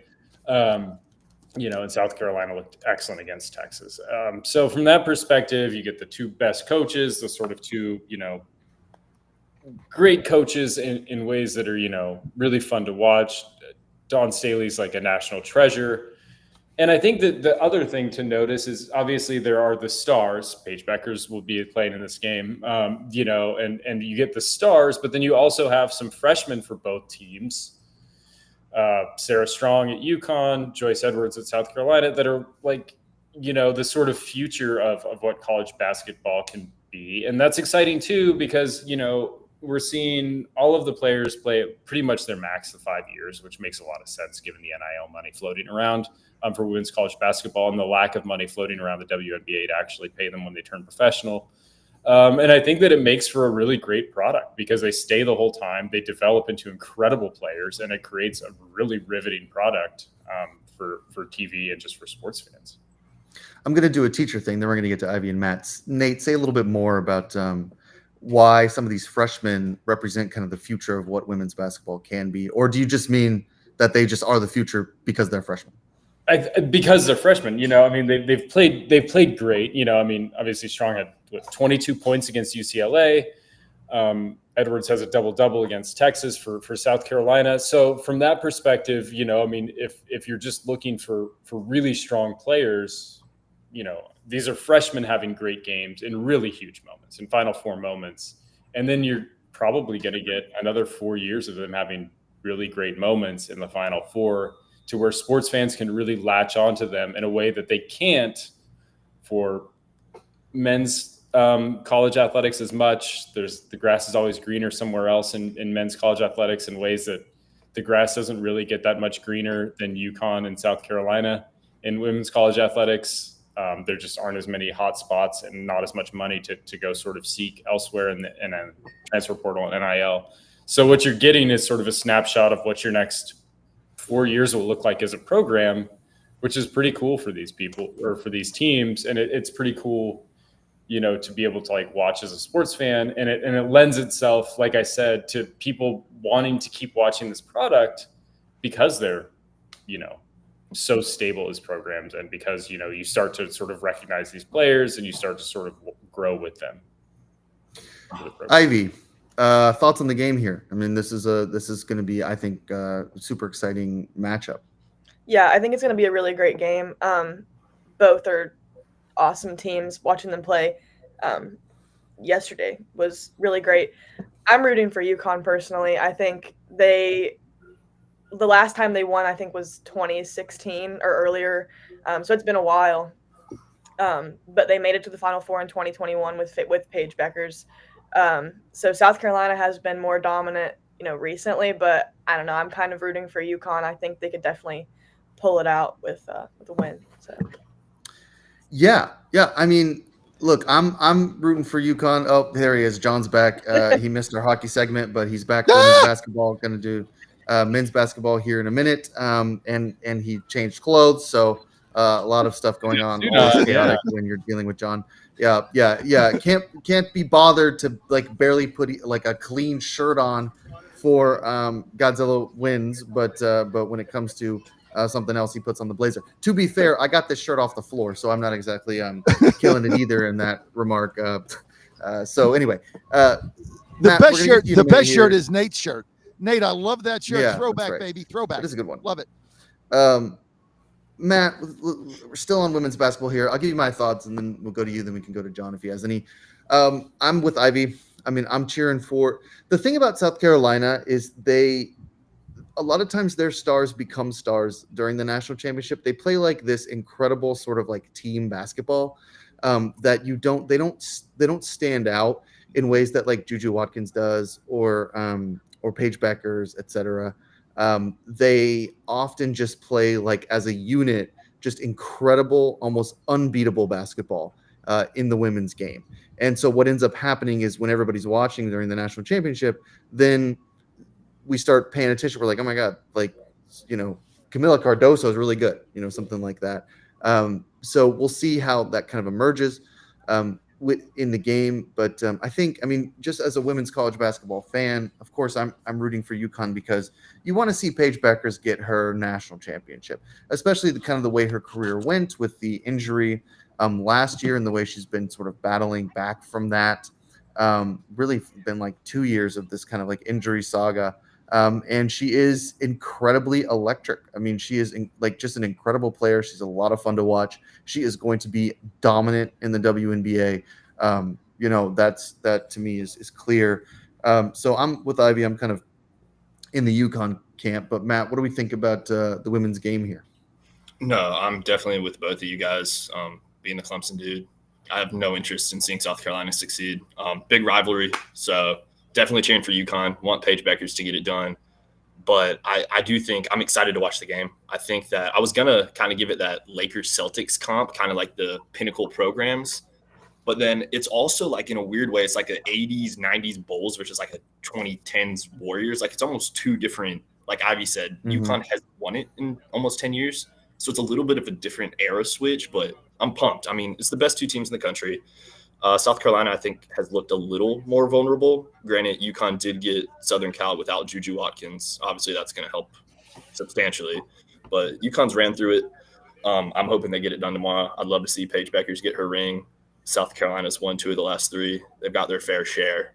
It's time to move on. Yeah. I'm with you there. I mean, South Carolina has been so dominant. They lost to Caitlin Clark's Iowa like 2 years ago in a game where, to be honest with you, and as much as I love Caitlin Clark and those Iowa teams as much as anyone else, that if you remember that game, like they were hacked constantly. And the refs just weren't calling anything. And Dawn Staley mentioned that 2 years ago in that press conference.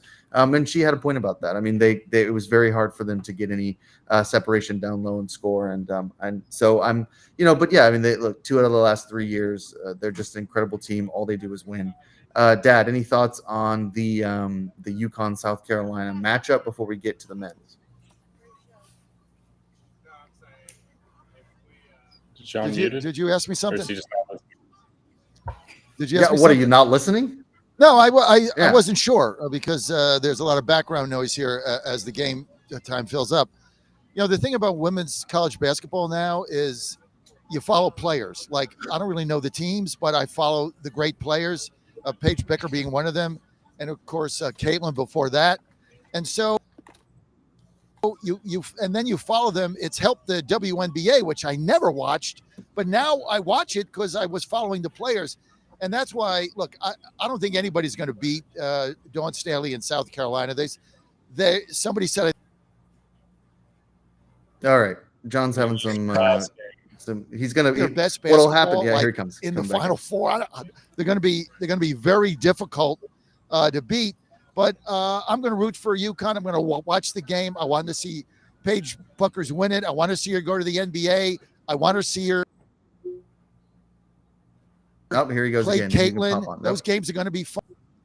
Yeah, if there's anything that that has happened in women's basketball is we're now following star players and we're following their career, and then by process of osmosis, you're following women's basketball in college.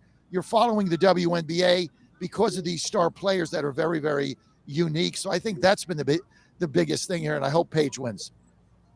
Yeah. So, I mean, and Nate made this point, and it's a really important one. The NIL money has made it, and the players in college basketball and women's college have always stayed, but now they have a bigger incentive to stay.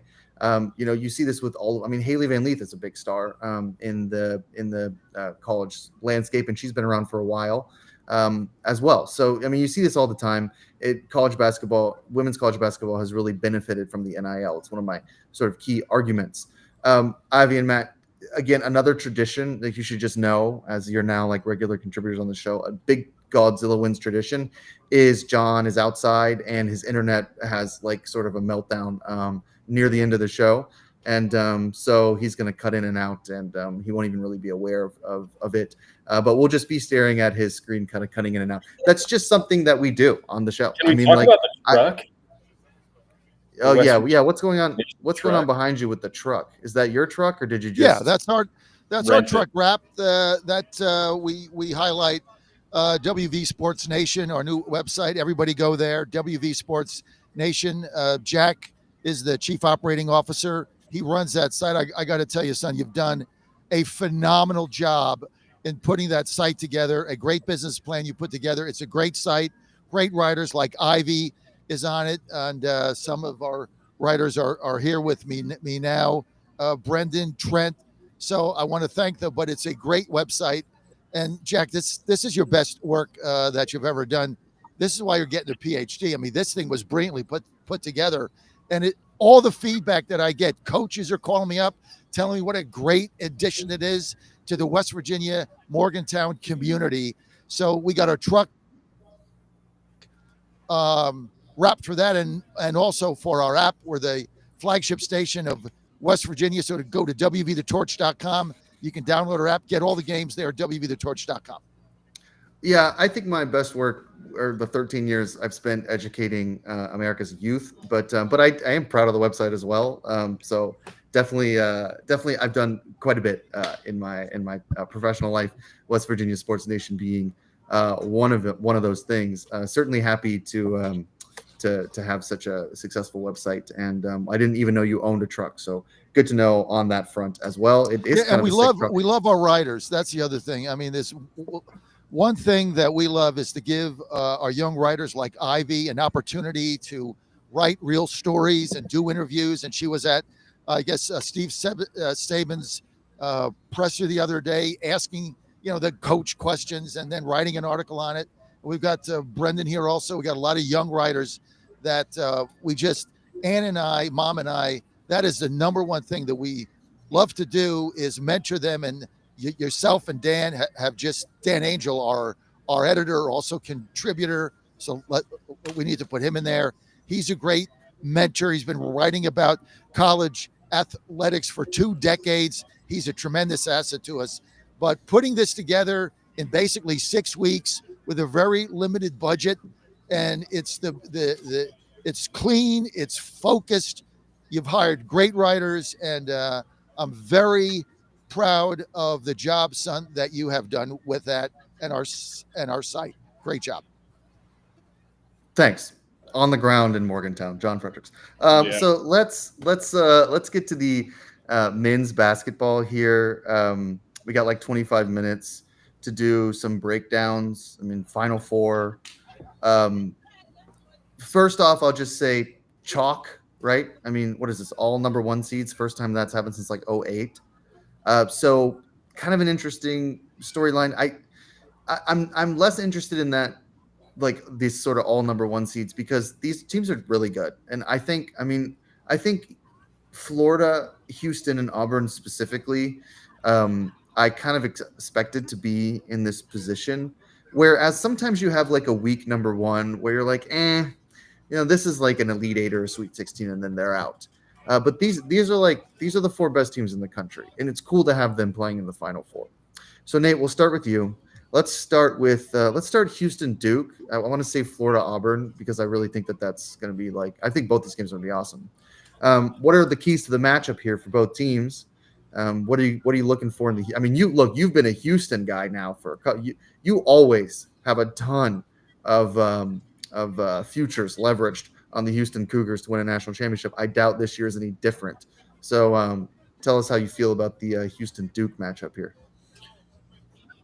Well, I'm in the catbird seat as I bet the Cougars at 7-1, and I bet Duke at 3-1. So obviously I'm better off if the Cougars win, but I don't think they are. And the reason why I went with Duke is I don't think anybody's going to beat them. As much as I love the Cougars defense and what that coach has done, and the fact that they spread the ball around, they'll have 8 players again in double. Okay, is the way it was meant to be played, right? But I don't think they're going to beat Duke. I bet Duke today. I laid the 5.5. They don't have the firepower to stay with them. Duke is going to score their 85 again. They just don't have the firepower. They don't have the offensive firepower to stay with the Blue Devils. I think 5.5. Don't look a gift horse in the mouth. I think that is one of the best bets you're ever going to make. This game is not going to be close. Okay. Let's get someone else in the mix here who has stable internet. Nate, what do you think about the game? Thanks, Dad. What I think about the game is that, realistically, I think that Houston has a real chance here. I know that John is, all over Duke now, even though he's in the catbird seat, quote unquote, with his Houston 7-1 ticket. I mean, I'm a Houston fan. I like the way they play basketball. I love Kelvin Sampson. When you win in March and you want a team that's sort of stable, I mean, Houston is as stable as it comes. They have the best defense by a pretty clear margin in the country. This is the best defense Duke will have played all season. They're tough. They've been in big games. They play together. They play like strong team basketball. They have a real identity, which is rare in the college game these days, I think, where you see a team and you just know what they want to do. They want to take the air out of the ball. They want to slow the game down. When they got up on Tennessee in their Elite 8 game, I mean, Tennessee just had no hope. Like once they were up by 15 or 20 points, it was just over for Tennessee. There was never a moment where they were going to make a run because they just didn't have enough time. Houston's so comfortable running the shot clock down to basically nothing and then getting a pretty good shot off with less than 5 seconds to go. They just didn't have time to make a run. So from that perspective, I'm pretty optimistic about Houston. John's talking about the 5-point spread, whatever. Houston's lost 4 games this season. They lost to Auburn by 5. They lost to San Diego State by 3. They lost to Texas Tech by 1. And they lost to Alabama by 5. They've never lost by more than 5 this whole season. So if you're looking at Houston plus 5, pretty good chance they're at least going to push, given that they haven't lost a single game by more than 5 points all season. So I don't, I kind of like Houston, I guess, just from a betting perspective from that aspect. But I think that this really comes down to, for my money, Houston's an incredible defense. They get a lot of offensive rebounds, which generates a lot of chances. I know that there's been a lot of people saying that the offense, isn't as good. They can't score enough to keep up with Cooper Flag and all the weapons that Duke can throw at people. But they're just such a unique team that I think they do probably find a way to hang around with Duke. Ivy, what's your thoughts on this matchup? Yeah, I think with Houston and Duke, I definitely think Houston has a chance. Like Nate was saying, they haven't lost within that 5, more than that 5. So I definitely think it could be anybody's game. I saw a really funny tweet the other day, actually, that was said Houston has 2 hoopers and 3 guys that look like they could play for the Steelers. So, they definitely could outmuscle them on the defense. They're big guys. So, yeah, I think it'll be a really good game. I'm excited to watch it. I think Houston has a really good shot. I'd like to see Houston pull it out. Me too. Matt, what do you think? I'm on the flip side. I think Houston's extremely physical. I think their defense is clear-cut the number 1 defense in the country. They beat the brakes off Tennessee. That game got pretty boring pretty quick. I also think Duke is the best team in the country. I think just from a talent aspect, I think they're elite. I'll be curious to see, like Ivy said, Houston is built like a bunch of linebackers. But on the same side, the biggest dude's 6'8". Duke's smallest guy is 6'6". So Duke will have the height advantage. I'll be curious to see if all the 18-year-olds can match the physicality, because Duke is super freshman reliant. But I think Duke covers the 5.5, but I'm really excited. I think it should be a great game to watch. It's a Tennessee game. It's a Tennessee game inverted, right? Duke gets up by 10, 12, 15. This game's over. It's over. Houston doesn't have the firepower to come back. So it's going to be the exact opposite of what you saw with Tennessee. Yeah, but Houston doesn't they're never trailing by 15 points. You know what I mean? They're going to be today. They also shoot 40% from 3. So Houston can get hot in a hurry from the 3-point line to keep this close too. Yeah, also true. I'm kind of on the Houston side of this for a couple reasons. I do respect, sort of Matt's opinion here that Duke is the best team in the country. I think there's a lot of data that backs that up. And Cooper Flag is healthy, and this team has been really incredible throughout this playoff run. They're Duke. They have that sort of name. They have the firepower. They can win this game easily if everything goes right. But I just feel like Houston has been knocking on the door for a long time. It's been, a couple years now of this team being one of the best teams in the country. And at some point when that happens, those teams end up winning a national championship. The last couple years have been kind of disappointing in that regard. This is always a number 1 team, and they do things in a very specific way and a very unique way, as Nate was saying. They got a lot of muscle, as Ivy said. They play incredible defense. The height advantage is a problem, for sure. But I'm not sure it's going to be as big if these guys weren't 300 pounds or whatever and just full muscle, maybe I'd be a little bit more worried about the height. But they're just, they're huge. And I just think Nate's analysis is kind of really sound here, where Houston hasn't really lost by more than 5 points all season. So they're going to keep the game close. This is not going to be a blowout. Now I say that and it'll be a blowout. That always happens on the stupid radio. But I think it's not going to be a blowout. I think it's going to be an awesome game. I think it's going to be really close. So I'm kind of on the Houston side here too. I like I like the 5.5. I don't think I'm looking a gift horse in the mouth, whatever that means in this context. So I really like Houston here. I think they have a good shot to win this game, and I think that they are a team that has been threatening. They've been right there for years and years, and this is like their shot to get to the national championship and potentially win. Now we're about to talk about the other two teams on the other side, some very difficult teams to win here. But I think this is going to be an incredible game, and I honestly I'm rooting for Houston. I kind of think they're going to pull it out, and if they don't, I think they're definitely going to cover. So I'm on the Cougars here at the 5.5.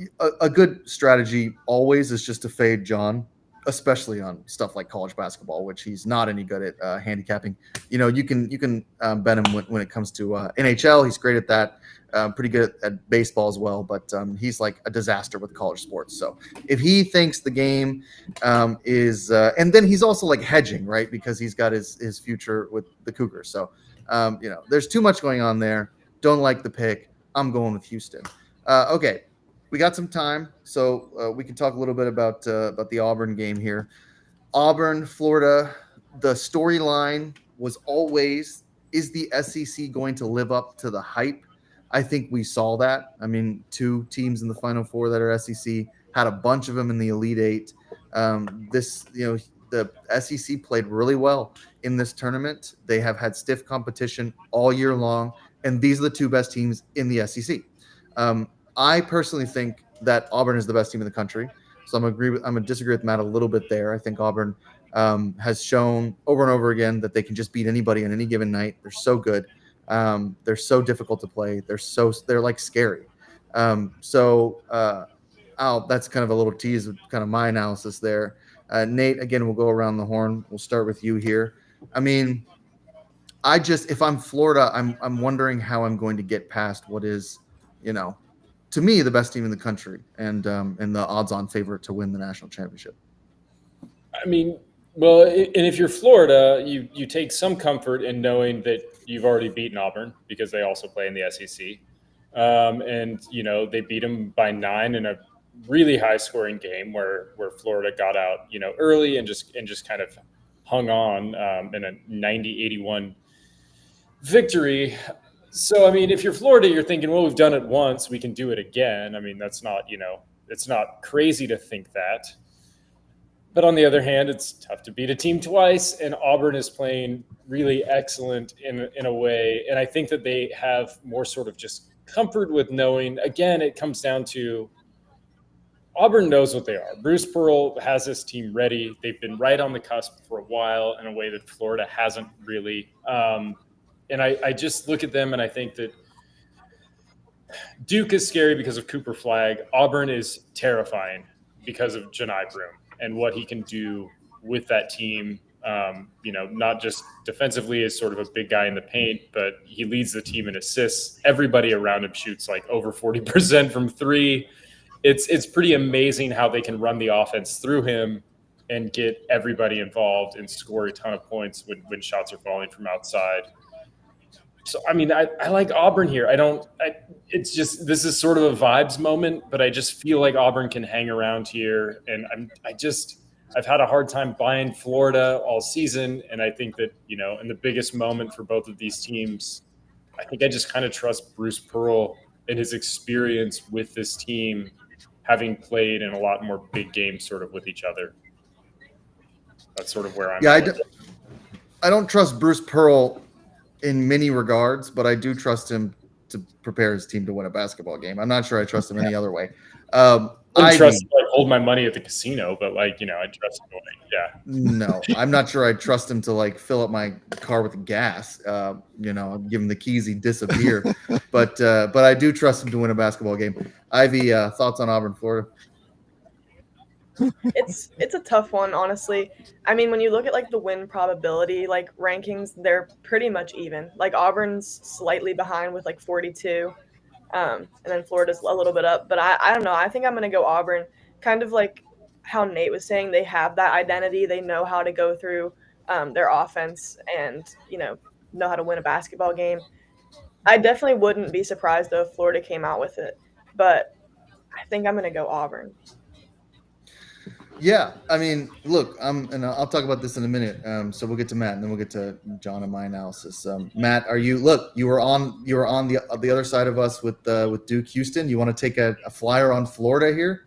I mean, you set it up. I feel like this isn't an adequate pick show unless I'm on the other side of everybody. All we're doing is Mr. Kyle. Kyle Yeah. and I went on a streak of 8 straight picks, just other side. No, I mean, I agree with everything Nate said. I kind of viewed it from the other side. Auburn, I think, was a 9.5, 10.5 point favorite in the first meeting. I didn't think they played overly poorly in that game. It did get into a high scoring affair, which, if Florida's hot, I think favors them. Janai Broom is the big issue. I feel like that is a clear-cut analysis, but I think Florida has the size. I mean, they got Alex Condon, they got the Chenelu kid down low, and then they just got Micah Hangleton back, who will give you 10 minutes with 5 fouls, and he's done.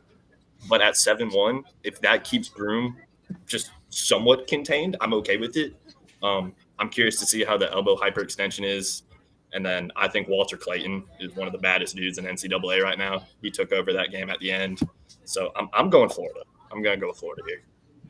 All right, Matt's on Florida. Dad, what do you think here? You want to take a flyer on Florida as well? Well, let me frame this for you, okay? You talk about trusting people. I do trust Bruce Pearl in a Final Four game. I wouldn't, however, trust Bobby Petrino with my wife. So there's my coach trust thing.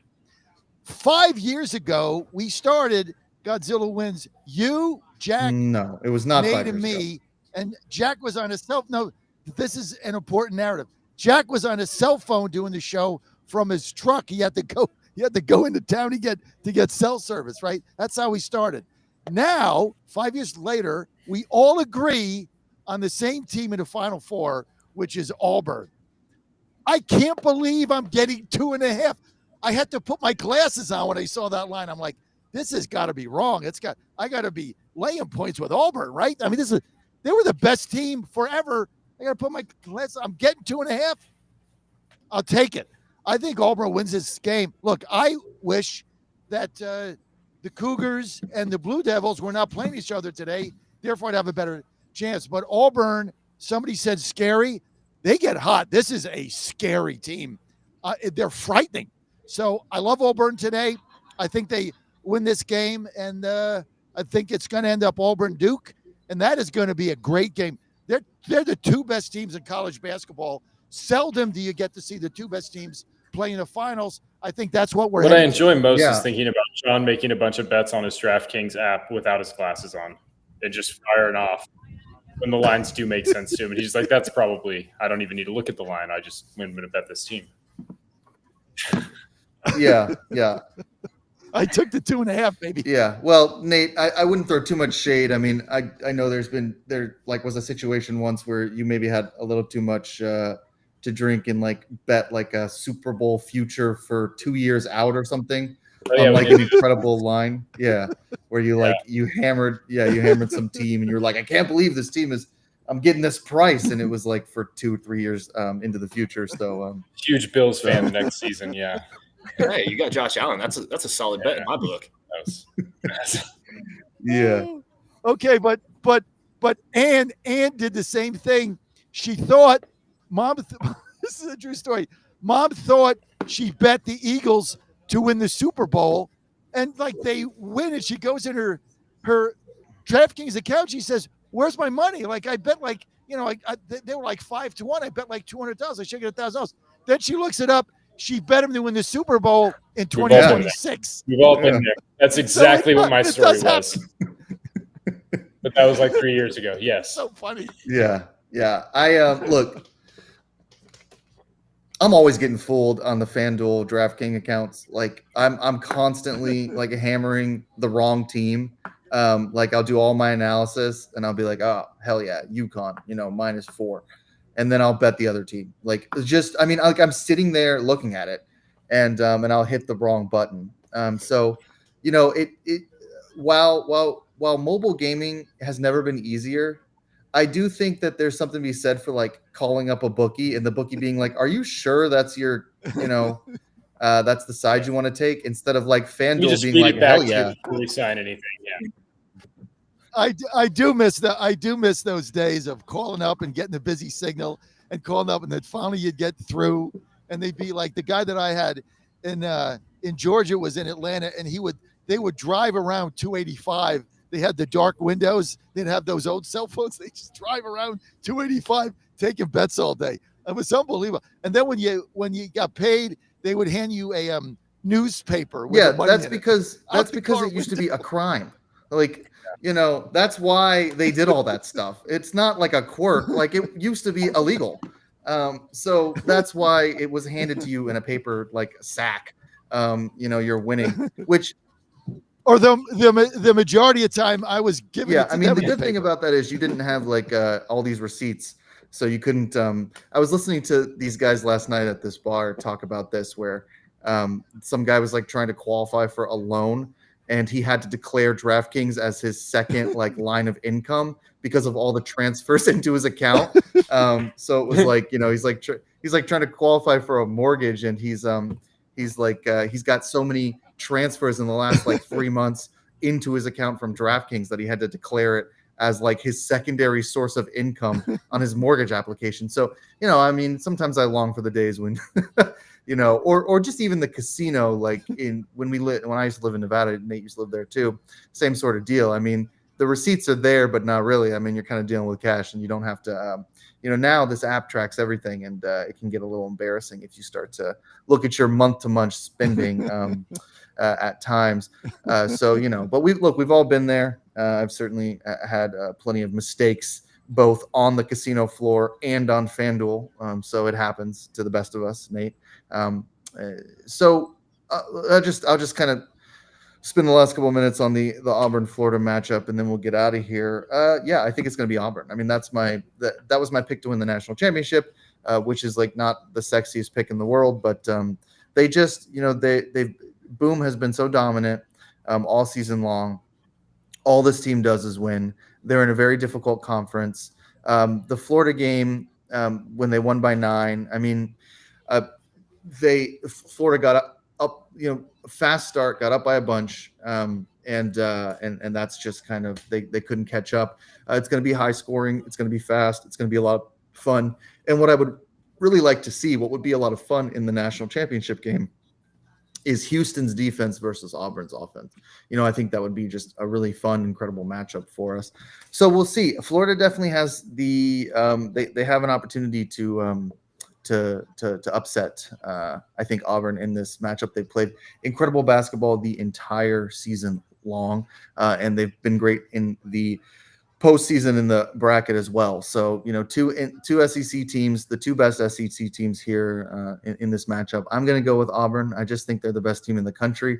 I think they're going to end up in a spot where they're going to be competing for the national championship. I think that's pretty obvious. That was obvious to me early on in the season, and here they are in the Final Four. But anything can happen in these Final Fours, and Florida is no slouch. It's not like Auburn's playing a team that sort of stumbled their way into a Final Four, caught some magic, and is not going to be competitive.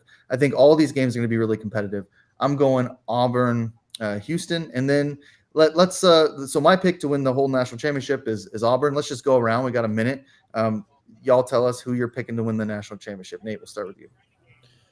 I think it's Houston for me. I mean, I get maybe that's just my South Texas homerism, but I think it's a Houston-Auburn national title game, and I think that Houston wins.